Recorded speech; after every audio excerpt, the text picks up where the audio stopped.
Hello, I'm Anthony. I'm on Michelle Obama.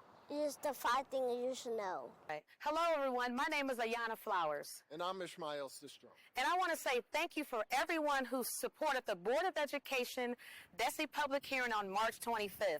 Thank you to all stakeholders who came out to support the event.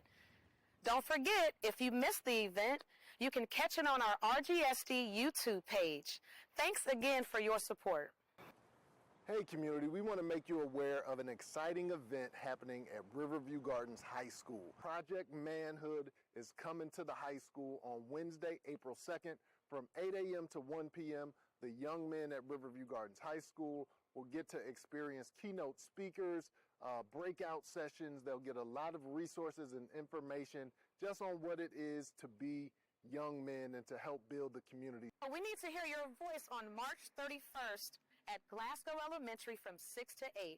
Join us for the demographic open house where we will discuss possible school closures, transportation, and other things that will affect our district. You can also fill out a survey on our RGSD website. We need to hear your voice.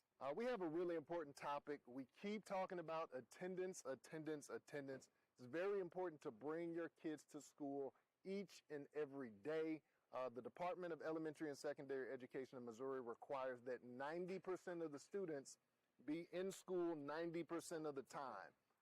At Riverview Gardens right now, we're just under 52% of our students who attend 90% of the time. That number needs to be 90%. We're at 52. Our seniors, we're under 30% for seniors in high school attending 90% of the time.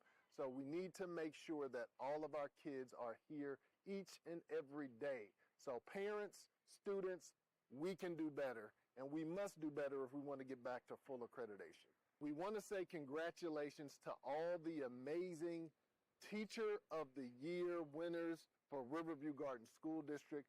We recently named the school-wide and the district-wide Teachers of the Year. Remember, if you see these people, make sure you give them a hearty congratulations for being named the Teacher of the Year.